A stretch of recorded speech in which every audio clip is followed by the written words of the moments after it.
নমস্কার, Assam prime network থেকে আমি ইন্দ্রাণী আপনাদের স্বাগত জানাচ্ছি।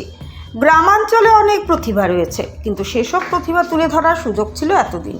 রাজ্যের বিচক্ষণ মুখ্যমন্ত্রী ডক্টর হিমন্ত বিশ্ব শর্মা তা প্রত্যক্ষ করে খেল মহারণ নামকরণ করে বিভিন্ন পর্যায়ে ক্রীড়া প্রতিযোগিতার শুরুয়াত করেছেন বিগত বছর থেকে রাজ্যের মুখ্যমন্ত্রী ডক্টর শর্মা।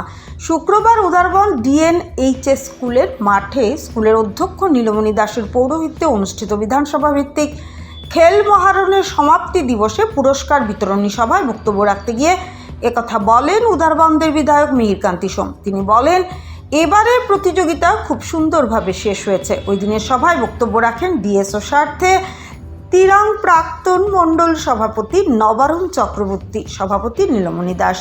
মঞ্চে উপস্থিত ছিলেন নবনির্বাচিত উদারবন মণ্ডল সভাপতি উমাশঙ্কর ভট্টাচার্য, কাশীপুর মণ্ডল সভাপতি সুরজিৎ গোয়ালা, শালগঙ্গা মলি হায়ার সেকেন্ডারি স্কুলের অধ্যক্ষ বিমল বিশ্বাস ও KBJR মেমোরিয়াল হাই স্কুলের শিক্ষক স্বপন বিশ্বাস। খেলোয়াড় ও প্রতিযোগিতার বিজয়ীদের পুরস্কৃত করেন অতিথিরা। নিহারকান্তি রায়ের রিপোর্ট, আসাম প্রাইম নেটওয়ার্ক।